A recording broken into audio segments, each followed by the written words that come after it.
اور آنے والی چھوٹی مصیبت ہو، آنے والی چھوٹی مصیبت ہو، چاہے ٹھوکر لگے یا بڑی سے بڑی مصیبت ہو، اس میں اپنے آپ کو اللہ کی طرف رجوع کرے گا، یہ مکمل صبر کرنے والا ہے۔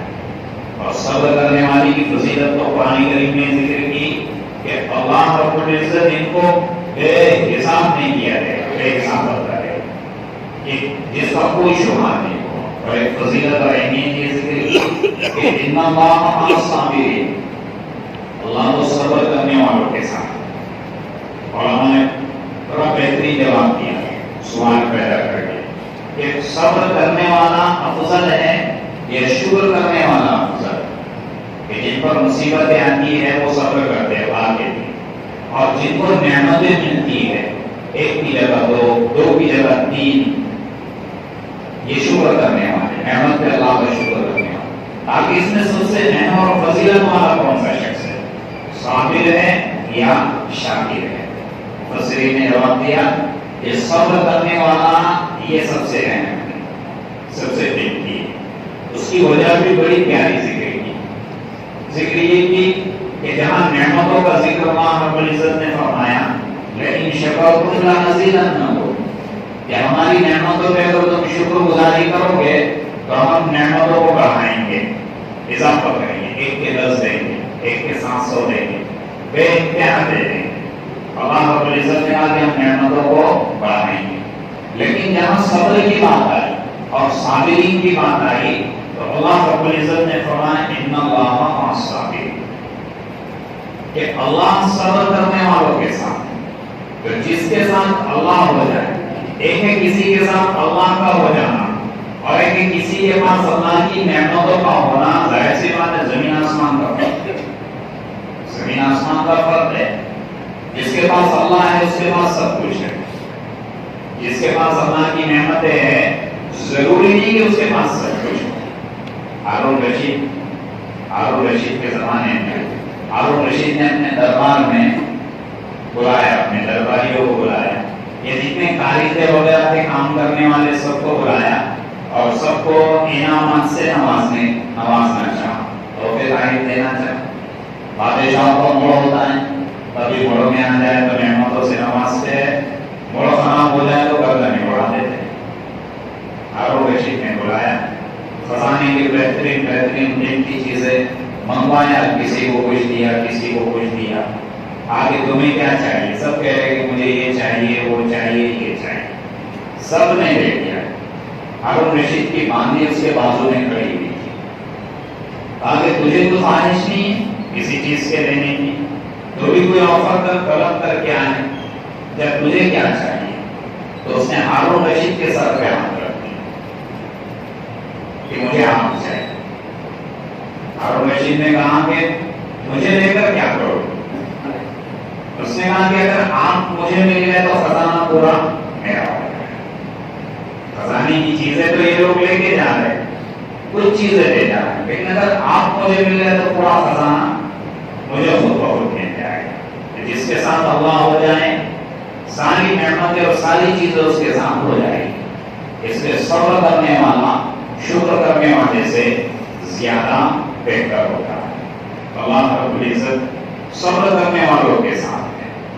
ایک حدیث میں اللہ کے رسول صلی اللہ علیہ وسلم نے فرمایا کہ اللہ رب العزت دو شخصوں کو، ایک کو صبر کرنے والا اور شکر کرنے والوں کی لسٹ میں لکھتے ہیں، اور ایک کو ناشکرا اور بے صبر والے کی لسٹ میں لکھتے ہیں۔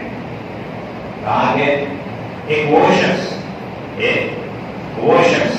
کہ جو دین کے معاملے میں، اعمال کے معاملے میں، نیکیوں کے معاملے میں اپنے سے اوپر کے بندے کو دیکھے، اس کی نیکیاں بہت ہے، یہ نمازیں زیادہ پڑھتا ہے، یہ نیکیاں زیادہ کرتا ہے، یہ اللہ کے راستے میں زیادہ خرچ کرتا ہے۔ آگے اپنے سے اوپر والے کو دیکھے تو ظاہر سی بات ہے اوپر والے کو دیکھے گا تو کمپٹیشن پیدا ہوگا، یہ بھی نیکیوں کی طرف بڑھے گا۔ دین کے معاملے میں اپنے اوپر سے لوگوں کو دیکھنے والا اور دنیا کے معاملے میں اپنے سے نیچے کو دیکھنے والا، اللہ نے اس کو ایک مقام دے دیا اس نے دیکھا کہ چلو اللہ نے مجھے مکان تو دیا رہنے کے لیے، کچھ لوگ تو ایسے ہیں کہ وہ جھوپڑ پٹی میں رہتے ہیں، کچھ لوگ تو ایسے جو فٹ پاتھ پر اپنی زندگی بسر کر رہے ہیں، فٹ پاتھ ان کے لیے بستر بن جاتی ہے، آسمان ان کے لیے گودری اور اوڑھنے کا ذریعہ بن جاتے ہیں۔ اللہ نے تو سر ڈھانپنے کے لیے چھت بھی دے رکھی ہے، یہ نیچے کو دیکھ رہا ہے، کس کو؟ نیچے کو، اپنے سے نیچے کو، دنیا میں دنیا داری میں اپنے سے نیچے کو دیکھے اور دین داری میں اپنے سے اوپر کو دیکھے۔ اللہ کے رسول صلی اللہ علیہ وسلم فرماتے ہیں کہ اللہ رب العزت اس کو صابر اور شاکر دونوں کے لسٹ میں شامل کرتے ہیں۔ اور اگر کوئی ایسا بندہ ہے کہ وہ دین کے معاملے میں اپنے سے نیچے کو دیکھے، دین کے معاملے میں اپنے سے نیچے کو دیکھے، جیسے کوئی اگر وہ پڑھ رہا ہے نماز 5، کوئی اگر پڑھ رہا ہے کہ 4، چلو میں تو 5 پڑھ رہا ہوں، میں تو 4 پڑھ رہا ہوں، وہ تو ایک ہی پڑھ رہا ہے، کم سے کم میں رمضان کے روزے تو بھی رکھ رہا ہوں، وہ تو رمضان کا روزہ بھی نہیں رکھا۔ یہ شیطان ایسے خیالات پیدا کراتا ہے تاکہ دین کے معاملے میں اپنے سے نیچے کو دیکھ رہا ہے اور دنیا کے معاملے میں اپنے سے اوپر کو دیکھ رہا ہے۔ میرے مکان کے سامنے اس نے بلڈنگ بنا دی، ایک تالی کے بجائے 2 تالی کھڑے کر دیا، اب میں 3 تالی کیسے کر دوں؟ یہ دنیا کی طرف کہ اللہ نے اس کو تو کیا ایک بڑی بلڈنگ دے دی، کروڑوں کا بنگلہ دے دیا اور مجھے ایک چھوٹا موٹا مکان دے دیا۔ اس سے ناشکری پیدا ہوگی، اس سے کیا ہوگی؟ ناشکری پیدا ہوگی، بے صبری پیدا ہوگی، یہ دنیا کے پیچھے بھاگے گا۔ تو دین کے معاملے میں اپنے سے نیچے کو دیکھے، دنیا کے معاملے میں اپنے سے اوپر کو دیکھے، تو اللہ رب العزت ایسے شخص کو ناشکرے اور بے صبر لوگوں میں شمار کر دیتا ہے۔ الصابرین، صبر کی بڑی اہمیت ہے اور الصابرین یہ جنتیوں کی صفت بھی ہے۔ صبر کے اندر مکمل صبر 3 چیزوں کا ہوتا ہے۔ سب سے پہلا اپنے آپ کو نیکیوں پہ جمانا، دوسرا اپنے آپ کو گناہوں سے بچانا، اور تیسرا آنے والی چھوٹی مصیبت ہو یا بڑی مصیبت ہو اللہ کے لیے برداشت کرنا۔ یہ ہے الصابرین، جو پہلی صفت تھی جنتیوں کی۔ آگے اللہ رب العزت نے 3 اور 4 ذکر کیا، جو 5 صفتیں آیت کے تحت ذکر کی گئی تھی۔ انشاءاللہ آئندہ جمعہ میں اگلی صفتوں پر بات کی جائے گی۔ اللہ مجھے بھی عمل کی توفیق عطا فرمائے۔ وقال النبی صلی اللہ علیہ وسلم من لزم الاستغفار جعل اللہ له من کل ہم فرجا ومن کل ضیق مخرجا ورزقه اللہ من حیث لا يحتسب، او کما قال علیہ الصلاۃ والتسلیم۔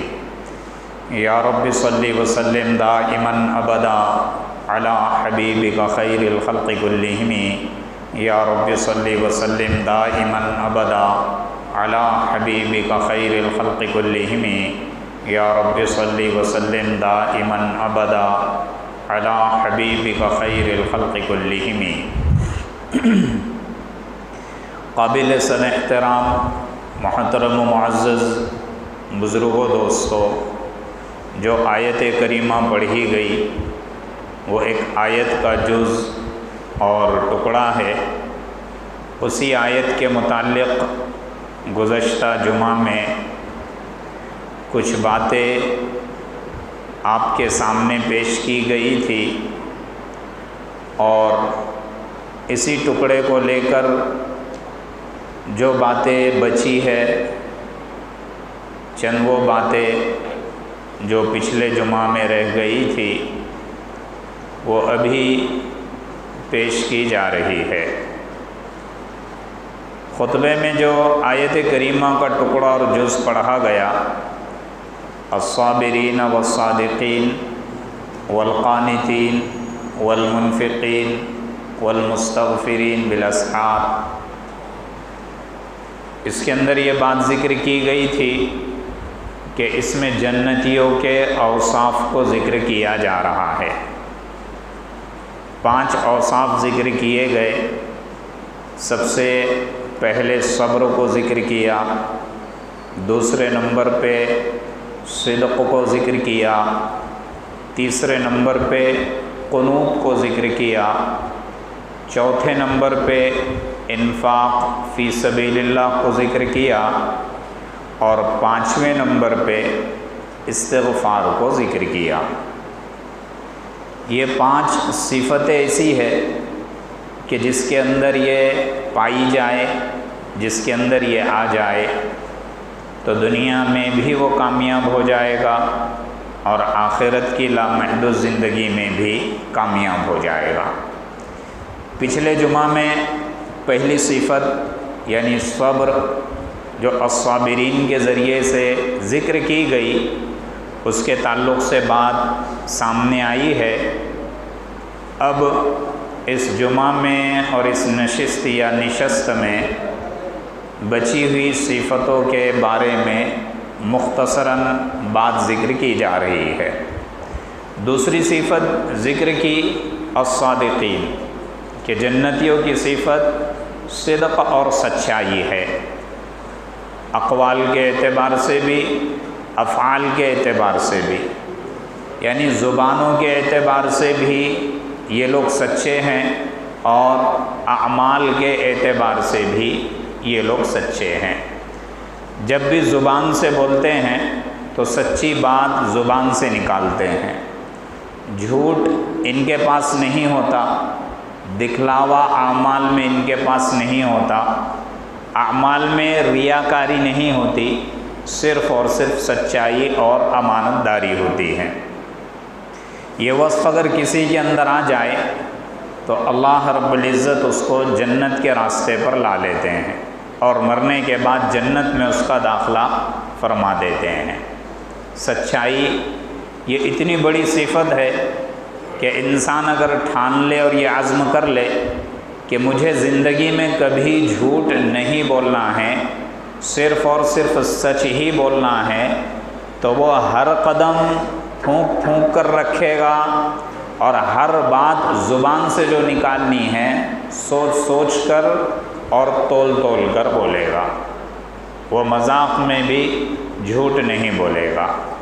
ظاہر سی بات ہے، آدمی اگر زبان سے سچ نہ نکالے تو بات بات پہ جھوٹ نکال دیتا ہے، اور آج کل تو جھوٹ اتنا عام ہو چکا ہے کہ اس کی برائی بھی ہم لوگوں کو سمجھ میں نہیں آتی، بس ایک دم سے جھوٹ بول دیتے ہیں۔ اور فون کے زمانے نے اور فون نے تو انسان کو بلکہ اچھے اچھے دینداروں کو جھوٹا بنا دیا ہے۔ مثلاً فون پر ہے، گھر میں ہیں بیٹھے ہوئے، سامنے والا دیکھ نہیں رہا، کہہ دیا آفس میں ہے، کہہ دیا راستے میں ہے، کہہ دیا 5 منٹ میں آیا، 2 منٹ میں آیا، 1 منٹ میں آ گیا، کہیں اور ہے لیکن پتہ اور جگہ کہیں اور کا دے رہے ہیں کہ یہاں پہ ہوں، میں اس کے پاس ہوں، اس کے پاس ہوں۔ تو فون کے اوپر نہ جانے دن بھر میں ہم لوگ کتنے جھوٹ بول دیتے ہیں۔ جھوٹ کا گناہ بھی ہے، ایک جھوٹ اگر بولیں گے تو وہ جھوٹ 100 جھوٹ کے راستے نکالتا ہے، کم از کم 10 جھوٹ کے راستے نکالتا ہے۔ لیکن اگر ایک سچی بات کہہ دو گے، جھوٹ کے سارے راستے بند ہو جائیں گے، سچائی کا صرف ایک راستہ کھلے گا اور وہی چلے گا۔ تو سچ میں سچائی میں نجات بھی ہے، جس نے سچ بات کہی وہ نجات پا لیا، جس نے جھوٹ بات کہی وہ پکڑ میں آ گیا۔ تو دوسری صفت آیت میں جو ذکر کی گئی وہ صدق اور سچائی کی ہے کہ جنتیوں کی صفت ہے۔ اللہ کرے یہ صفت میرے اور آپ کی زندگی میں آ جائے۔ اسی طریقے سے تیسری صفت ذکر کی گئی القانتین، قنوت۔ قنوت کسے کہتے ہیں؟ قنوت کہتے ہیں مکمل تابعداری کو، کہ ہم اللہ رب العزت کی اور اللہ کے رسول صلی اللہ علیہ وسلم کی مکمل اطاعت کر لے، ڈاواں ڈول نہ ہو، ناپ تول میں کمی نہ ہو، بلکہ مکمل ہم اللہ اور اس کے رسول کی اطاعت کرے، اسے قنوت کہتے ہیں۔ ایسی زندگی کو یا ایسی زندگی اپنانے کو قنوت کہتے ہیں۔ یہ کوئی بھی عمل ہو، زندگی کا کوئی بھی شعبہ ہو، دین کا شعبہ ہو یا دنیا کا شعبہ ہو، ہماری اپنی ضروریات کا شعبہ ہو یا یہ کہ ہماری اپنی سہولیات کا شعبہ ہو، زندگی کے جس شعبے میں ہم رہتے ہیں اس میں اللہ اور اس کے رسول کی مکمل اطاعت لازمی اور ضروری ہے، اور جو اس کو اپنا لیتا ہے وہ قنوت والی صفت میں آ جاتا ہے۔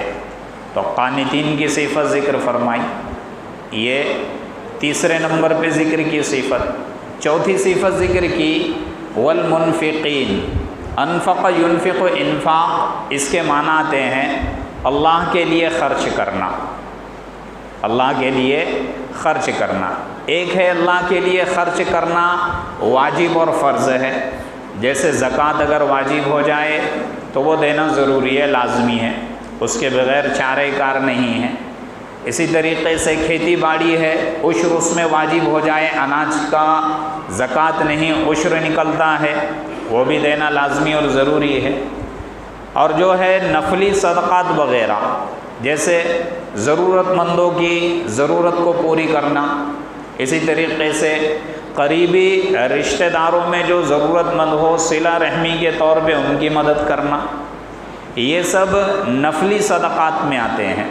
اللہ کے راستے میں اللہ کے لیے خرچ کرنا، اللہ کے گھر کے لیے خرچ کرنا، دین کے جس شعبے میں دین کے کو کسی چیز کی ضرورت پڑ رہی ہے اس ضرورت میں اپنے مال کو لگانا، اپنے مال کو خرچ کرنا، یہ انفاق فی سبیل اللہ کہلاتا ہے۔ تو چاہے آپ واجبی طور پر اور فرض کے طور پہ اپنے مال کو اللہ کے لیے خرچ کرو، یا یہ کہ نوافل اور ثواب کی نیت سے مباح طور پہ اپنے مال کو اللہ کے لیے خرچ کرو، یہ ساری صورتیں انفاق فی سبیل اللہ میں آ جاتی ہے۔ ہزاروں واقعات صحابہ رضی اللہ عنہم کی زندگی کے پڑے ہوئے ہیں کہ اگر ہم ایک بھی صحابی کی زندگی کو لے لیں کہ انہوں نے اپنے مال کو، اپنے دنیا کو اللہ اور اس کے رسول کے لیے کتنا خرچ کیا، ساری چیزیں اور ساری وضاحتیں سامنے آ جائے گی۔ اور انفاق کی بڑی فضیلت بھی آئی ہے، حدیث میں آتا ہے، بخاری اور مسلم کی روایت ہے کہ روزانہ صبح میں دو فرشتے، ایک فرشتہ دعا کرتا ہے اور دوسرا فرشتہ بد دعا کرتا ہے۔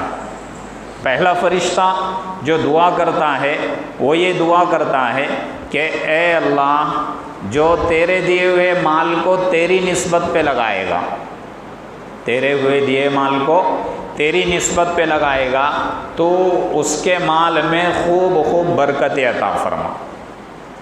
اور دوسرا فرشتہ بد دعا دیتا ہے کہ اللہ، تیرے دیے ہوئے مال میں جو کنجوسی کرتا ہے، اس کو روک کے رکھتا ہے، تو اس کے مال کو ہلاک و برباد کر دے۔ تو انفاق فی سبیل اللہ، چاہے ہر چیز ہر صورت اس میں آ جاتی ہے، لہٰذا ضرورت مندوں کو دینا اور اللہ کے لیے خرچ کرنا، یہ ساری چیزیں اس میں آ جائے گی، اور یہ مومن کی صفت ہے۔ یہ چوتھی صفت کو یہ ذکر کیا کہ دنیا میں مومن کی صفت اور جنت میں جنتی کی صفت ہے۔ پانچویں صفت ذکر کی والمستغفرین بالاسحار، کہ یہ کثرت سے استغفار کرنے والے ہیں، استغفار اور توبہ کرنے والے ہیں۔ ایسے تو استغفار کی بڑی فضیلت ہے، کثرت سے استغفار کرنا اس کے بڑے فضائل ہے، احادیثوں میں بڑی فضیلتیں ذکر کی گئی، لیکن اس میں یہ بات ذکر کی گئی ہے کہ تہجد کے وقت استغفار کرنا یہ بھی ایک خاص فضیلت رکھتا ہے۔ ایک تو ہے استغفار کرنا، استغفر اللہ کہنا۔ استغفار کہتے ہیں کہ اپنے گزشتہ گناہوں پر ندامت اور شرمندگی کرتے ہوئے اللہ سے بخشش طلب کرنا، اللہ سے معافی طلب کرنا، اسے استغفار کہتے ہیں۔ اور استغفار کی بڑی برکت ہے۔ استغفار کو شارٹ کٹ میں آپ یہ سمجھ لیں، یہ سن لیں کہ یہ ہر پرابلم کی ماسٹر کی ہے، ہر پریشانی کی یہ ماسٹر کی ہے کہ اس سے ہر مسئلہ حل ہوتا ہے۔ اللہ رب العزت نے اس میں اتنی برکتیں رکھی ہے کہ استغفار کی برکت سے اللہ رب العزت سارے مسائل کو حل فرما دیتے ہیں۔ جو حدیث آپ کے سامنے پیش کی گئی اس میں اللہ کے رسول صلی اللہ علیہ وسلم نے فرمایا، من لزم الاستغفار، اس روایت میں کہ جو استغفار کو لازم پکڑ لے، لازم پکڑنے کا مطلب کہ کثرت سے استغفار کرے، جب کبھی موقع ملے استغفر اللہ کہہ لے، جب کبھی موقع ملے استغفر اللہ کہہ لے، وقت جیسی خالی مل جائے ادھر ادھر کی باتیں سوچنے کے بجائے، ادھر ادھر کی باتیں کرنے کے بجائے استغفر اللہ کہہ لے۔ جو شخص اس عمل کو لازم پکڑ لے گا، اس روایت میں ذکر کیا کہ اللہ رب العزت اس کی 3 پریشانیوں کو ختم کر دیں گے، اس کی 3 پریشانیوں کو ختم کر دیں گے۔ سب سے پہلی پریشانی جعل اللہ لہ من کل ہم فرجا، کہ ہر غم سے اللہ اس کو نجات دے دیں گے، ہر فکر سے اللہ رب العزت اس کو نجات دے دیں گے۔ کسی بھی چیز کا اس کو غم لاحق ہو گیا، اللہ اس کو اس غم سے نکال دیں گے، اس کا غم ہلکا کر دیں گے، اس کی غم والی مصیبت کو ٹال دیں گے۔ یہ سب سے پہلا فائدہ، پہلا نفع۔ دوسرا نفع کہ اللہ رب العزت اس کے لیے من کل ضیق مخرجا، ہر تنگی سے نکلنے کا راستہ بنا دے گے۔ کسی مسئلے میں وہ اٹک گیا، کسی مسئلے میں پریشان ہے، اس کا کام اٹک گیا، کام رکا ہوا ہے، استغفار کی برکت سے اللہ رب العزت اس کے ان سارے کاموں کو حل کر دے گے۔ اللہ کے رسول صلی اللہ علیہ وسلم فرما رہے۔ تو اس حدیث میں استغفار کا یہ دوسرا فائدہ ذکر کیا گیا، اور تیسرا فائدہ ذکر کیا گیا وَرَزَقَهُ اللَّهُ مِنْ حَيْثُ لَا يَحْتَسِبُ، کہ اللہ اس کو ایسی جگہ سے روزی اور رزق عطا فرمائے گا جہاں سے اس کو وہم و گمان بھی نہ ہو۔ وَالْمُسْتَغْفِرِينَ بِالْأَسْحَارِ، کہ کثرت سے استغفار کرنا۔ صحابہ رضی اللہ عنہم جب کبھی وقت ملتا، کسی عمل سے فارغ ہوتے، استغفر اللہ کہتے۔ بخاری شریف میں، مسلم شریف میں بھی روایت ہے، ایک تو پیاری امی جان عائشہ صدیقہ رضی اللہ تعالیٰ عنہ کی روایت، اور ایک دوسری عبداللہ ابن عمر رضی اللہ تعالیٰ عنہ کی روایت۔ عبداللہ ابن عمر رضی اللہ تعالیٰ عنہ فرماتے ہیں کہ ہم اللہ کے رسول صلی اللہ علیہ وسلم کی مجلس میں بیٹھتے اور ہم آپ کی زبان سے استغفار والی ایک دعا کو سنتے۔ کم از کم اللہ کے رسول صلی اللہ علیہ وسلم اس دعا کو 100 مرتبہ پڑھتے ایک ہی مجلس میں۔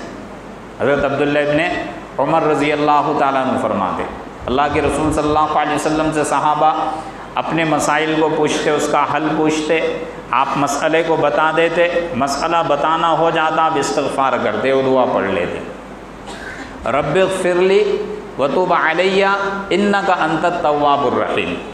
یہ استغفار رب اغفر لی، کہ اللہ میری مغفرت فرما، میری توبہ قبول فرما، بے شک تو سب سے زیادہ توبہ قبول کرنے والا اور رحم کرنے والا ہے۔ آگے 100 مرتبہ اللہ کے رسول صلی اللہ علیہ وسلم ایک ہی مجلس میں یہ کہا کرتے تھے۔ اور پیاری امی جان عائشہ صدیقہ رضی اللہ تعالیٰ عنہ فرماتی ہے کہ اللہ کے رسول صلی اللہ علیہ وسلم چاشت کی 4 رکعت نماز پڑھتے، جب آپ نماز سے فارغ ہو جاتے تو آپ دعا کرتے۔ چاشت کی نماز 9 ساڑھے 9 بجے سے اس کا وقت شروع ہوتا ہے اور زوال کے پہلے تک اس کا وقت رہتا ہے، اس کی بھی بڑی فضیلتیں ہیں۔ اللہ کے رسول صلی اللہ علیہ وسلم جب اس نماز سے فارغ ہو جاتے تو دعا کرتے، اللہم اغفر لی وتب علی انک انت التواب الرحیم۔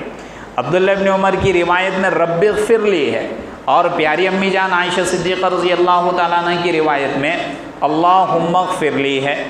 تو دونوں جگہ ہے کہ اللہ کے رسول تو بخشائے ہیں، لیکن پھر بھی کثرت سے استغفار کر دے۔ ایک روایت میں اللہ کے رسول صلی اللہ علیہ وسلم نے فرمایا کہ میں دن میں سے 70 مرتبہ سے زیادہ استغفار کرتا ہوں، اللہ سے بخشش طلب کرتا ہوں۔ تو استغفار کی یہ برکت ہے، اور بہت سارے تو حدیث میں ذکر کیا۔ قرآن کریم میں ایک ہی آیت میں، قرآن کریم میں ایک ہی آیت میں اللہ رب العزت نے استغفار کے 6 نفع اور 6 فائدے کو ذکر کیا۔ حضرت حسن بصری رحمۃ اللہ علیہ بیٹھے ہوئے تھے، شاگردوں کو سبق پڑھا رہے تھے۔ ایک آدمی آیا، اس نے کہا کہ حضرت گناہوں کی وجہ سے طبیعت میں اوجھل پن آ گیا، ذرا بورنگ سا معلوم ہو رہا ہے، اور دن اداس اداس لگ رہے ہیں، کوئی حل بتائے، کوئی عمل بتائے۔ حضرت حسن بصری رحمۃ اللہ علیہ نے فرمایا کہ کثرت سے استغفار کرو۔ یہ آج کے ماحول میں بھی ایسا ہوتا ہے کہ لوگ کہتے ہیں کہ دن بڑے کیسے لگ رہے ہیں، اداس اداس لگ رہے ہیں، پانی کی طرح دن جا رہے ہیں، آگے چلے گیا۔ پھر دوسرا شخص آیا، اس نے کہا کہ میں فلاں فلاں بستی سے ہوں اور وہاں پہ بارش نہیں ہو رہی ہے، بارش نہ ہونے کی وجہ سے کھیتیاں سوکھی جا رہی ہے اور کھیتیاں ختم ہو جائے گی۔ حضرت حسن بصری رحمۃ اللہ علیہ نے فرمایا کہ آپ کثرت سے استغفار کریں۔ یہ شخص بھی چلا گیا۔ پھر دوسرا شخص آیا، اس نے شکایت کی کہ مجھے اولاد نہیں ہے، ایک نے یہ شکایت کی، اور ایک بات یہ ذکر کی کہ دوسری شکایت کی کہ میری صرف بیٹیاں ہی بیٹیاں ہے، بیٹے مجھے ہیں نہیں، وارث کی تلاش ہے، وارث کی ضرورت ہے۔ حضرت حسن بصری رحمۃ اللہ علیہ نے فرمایا کہ آپ کثرت سے استغفار کیجیے۔ بہرحال آتے گئے، کسی نے باغ کی شکایت لا لی، کسی نے کھیتی باڑی کی شکایت لا لی، اور کسی نے ندیوں کے سوکھنے کی، کنوؤں کے اور بور کے سوکھنے کی شکایت لائی۔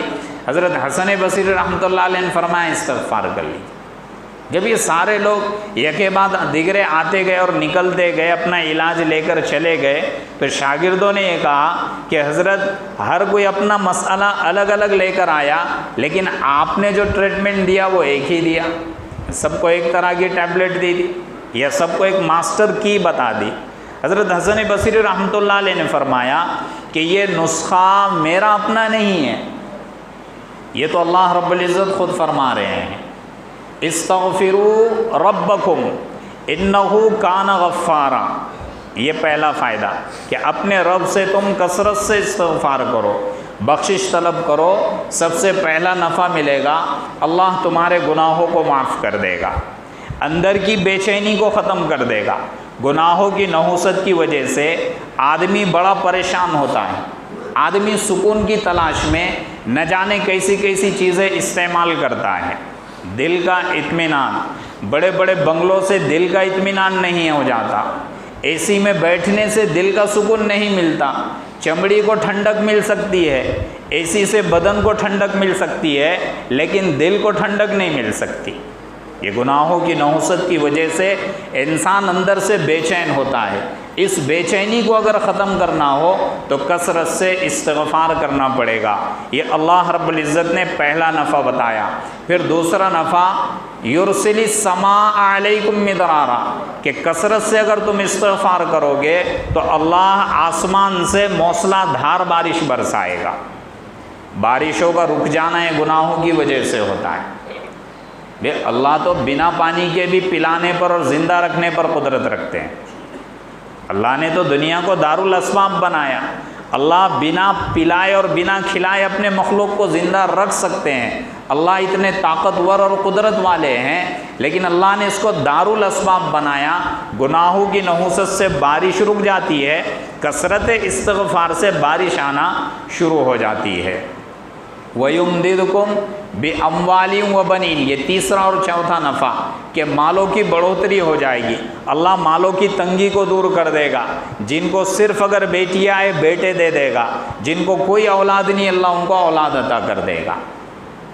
وَيَجْعَلْ لَكُمْ جَنَّاتٍ وَيَجْعَلْ لَكُمْ أَنْهَارًا، اس میں دو نفع اور ذکر کیے کہ جن کی کھیتی باڑیاں سوکھ رہی ہے یا زمین پکانے اور اگانے کے کام کی نہیں ہے، اللہ اس زمین کو نفع بخش بنا دے گا۔ جن کے کنویں اور بور ٹیوب ویل سوکھ چکے ہیں، استغفار کی برکت سے اور استغفار کی کثرت سے اللہ رب العزت اس میں پانی لا لے گا۔ تو حضرت حسن بصری رحمۃ اللہ علیہ فرماتے ہیں کہ یہ اللہ کا دیا ہوا نسخہ ہے۔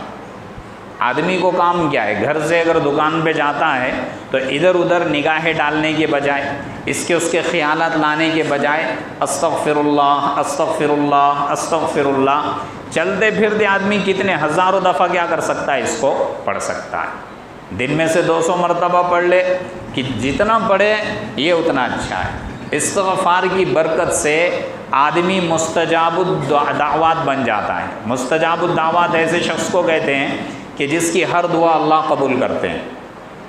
ہر دعا اللہ قبول کرتے ہیں۔ ایک واقعہ لکھا ہے، مستجاب الدعوات لوگوں کی کتاب ہے، اس میں ایک واقعہ لکھا ہوا ہے۔ حضرت امام احمد ابن حنبل رحمۃ اللہ علیہ وہ کہتے ہیں، انہوں نے وہ واقعے کو نقل کیا ہے کہ وہ ایک سفر میں نکل گئے، کہیں پہ جانا ہوا، جاتے جاتے ایسا ہوا کہ عشاء کا وقت ہو گیا۔ انہوں نے ایک مسجد میں نماز پڑھ لی اور یہ سوچا کہ اب یہاں سے نکلنے کے بجائے آرام یہی کر لیں گے، منزل دور ہے، پہنچتے پہنچتے تاخیر ہو جائیں گی، آرام اسی مسجد میں کرتے ہیں۔ جیسے عشاء کی نماز پڑھنے کے بعد لیٹے، بستر اپنا لگایا، جو ساتھ میں تھا سفر میں، مسجد کا مؤذن یا ذمہ دار آ گیا، مسجد کا ذمہ دار آ گیا اور ان کو نکالنے لگا، دھتکارنے لگا، یہاں کہاں سو رہے، چلو یہاں سے نکل جاؤ، یہ مسجد یہاں سونے کی جگہ نہیں، یہاں کسی کو سونے نہیں دیا جاتا۔ ہوتا ہے بعض مسجدوں میں، کہیں تو صدر نکال کر پھینکتا ہے، کہیں مؤذن نکال کر پھینکتا ہے، کہیں امام نکال کر پھینکتا ہے۔ الگ الگ مسجدوں کی الگ الگ کارگزاری، اور اللہ رحم کرے عجیب و غریب کارگزاریاں ہوتی ہے۔ بہرحال امام احمد ابن حنبل رحمۃ اللہ علیہ کے دل میں کہنے لگے کہ اللہ مجھ سے ایسا کیا گناہ ہوا کہ تیرے گھر میں مجھے سونے بھی نہیں دے رہا۔ کہا کہ میں مسجد سے باہر نکل گیا، مسجد کے سامنے اپوزٹ سائیڈ میں سامنے ہی ایک نان بائی کی دکان تھی، تندوری روٹی جو بناتے ہیں، روٹی بنانے والی کی۔ کہا کہ اس کا چہرہ بشرا اچھا معلوم ہو رہا ہے۔ کہا میں اس کے پاس گیا اور میں نے یہ کہا کہ میں رات میں سفر نہیں کر سکتا، تیری ڈیوٹی رات کی ہوگی، تو یہاں اگر بیٹھ رہا ہے، سردی کا موسم بھی ہے، تھوڑی میں آگ سیک لوں گا، میں یہاں تیرے پاس بیٹھتا ہوں، فجر کا وقت ہوگا میں فجر پڑھ کر نکل جاؤں گا۔ اس نان بھائی نے کہا کہ ٹھیک ہے، اچھی بات ہے، آپ رک جائیں، بیٹھیں یہاں پہ۔ امام احمد ابن حنبل رحمۃ اللہ علیہ فرماتے ہیں کہ میں اس کو دیکھ رہا تھا کہ اس کے زبان سے کلمہ نکلتا ہے استغفر اللہ، پھر وہ روٹی کا پیڑا بناتا ہے، جب تیار ہو جاتا ہے کہتا ہے استغفر اللہ، پھر اس کو چپٹا کرتا ہے، پھر کہتا ہے استغفر اللہ، پھر اس کو تندور میں لگاتا ہے، پھر کہتا ہے استغفر اللہ، پھر تندور سے نکالتا ہے، کہتا ہے استغفر اللہ۔ میں اس کو دیکھ کر مسکرانے لگا۔ امام احمد ابن حنبل کو اس نے دیکھا تو پوچھا آپ مسکرا کیوں رہے ہیں؟ تو امام صاحب نے فرمایا کہ میں دیکھ رہا ہوں کہ تمہاری زبان سے کثرت ذکر، کثرت استغفار نکل رہا ہے۔ تو مسکرانے لگا اور کہنے لگا کہ ہاں میں کثرت سے اس کو پڑھتا ہوں، اور اس کی برکت یہ ہے کہ اللہ نے مجھے مستجاب الدعوات بنا دیا ہے، کہ اللہ میری ہر دعا قبول کرتا ہے۔ وہ کہنے لگے، اتنا کہنے کے بعد وہ رک گیا، اپنے کام میں لگ گیا اور ہلکے سے مسکرا دیا۔ پھر امام صاحب نے اس سے پوچھا کہ تم نے کیوں مسکرایا؟ تو اس نے کہا کہ آج تک کی میری ساری دعائیں قبول ہو چکی ہے، صرف ایک دعا کے قبول ہونے کے میں انتظار میں ہوں۔ کہا کون سی دعا ہے؟ اس نے کہا کہ میں یہ دعا کر رہا ہوں چند دنوں سے کہ اے اللہ میری ڈیوٹی ایسی ہے کہ میں اس کو چھوڑ کر نہیں جا سکتا، لیکن میری دلی تمنا اور دلی خواہش یہ ہے کہ مجھے تو امام احمد ابن حنبل سے ملا لے۔ یہ دعا میں چند دنوں سے کر رہا ہوں۔ جیسی سننا تھا، امام احمد ابن حنبل اٹھے اور اس کو اپنے سینے سے لگا دیا، کہا کہ آج اللہ نے تیری وہ دعا بھی قبول کر دی۔ تو یہ ہے استغفار کی بدل، کثرت استغفار، چلتے پھرتے استغفر اللہ استغفر اللہ استغفر اللہ یہ کہنا چاہیے۔ اللہ کو بڑا پسند ہے اور اللہ کو بڑا عزیز بھی ہے، یہ کلمہ بڑا پیارا ہے کہ اللہ سے بخشش طلب کی جائے۔ اور آیت میں جو بات ذکر کی گئی والمستغفرین بالاسحار، تہجد کے وقت استغفار کرنا، اس کی فضیلت اور بھی بڑھ جاتی ہے۔ حدیث میں آتا ہے اللہ رب العزت تہجد کے وقت، ایک روایت میں آتا ہے کہ پہلے آسمان پہ آ جائیں، سمائی دنیا جسے کہتے ہیں، اور ایک روایت میں آتا ہے کہ چوتھے آسمان پہ آ جاتے ہیں، لیکن زیادہ تر قوی احتمال یہ ہے کہ اللہ پہلے آسمان پہ آ جاتے ہیں اور اعلان کرتے ہیں کہ ہے کوئی طلب کرنے والا کہ میں اس کی طلب کو پورا کر دوں، ہے کوئی اپنے مسائل اور مشکلات کا حل چاہنے والا کہ میں اس کے مسائل اور مشکلات کو حل کر دوں۔ پھر کہا کہ ہے کوئی مجھ سے مغفرت طلب کرنے والا، استغفار کرنے والا کہ میں اس کی مغفرت کر دوں۔ یہ تہجد کے وقت، اور صحابہ کے اوصاف میں یہی بات ذکر کی گئی، جنتیوں کی صفت بھی یہی ذکر کی گئی والمستغفرین بالاسحار، اور ایک جگہ خصوصیت سے تاکید سے اللہ نے ذکر کیا وبالاسحار ہم یستغفرون، یہ تو کثرت سے سحری کے وقت میں، تہجد کے وقت میں استغفار کرتے ہیں۔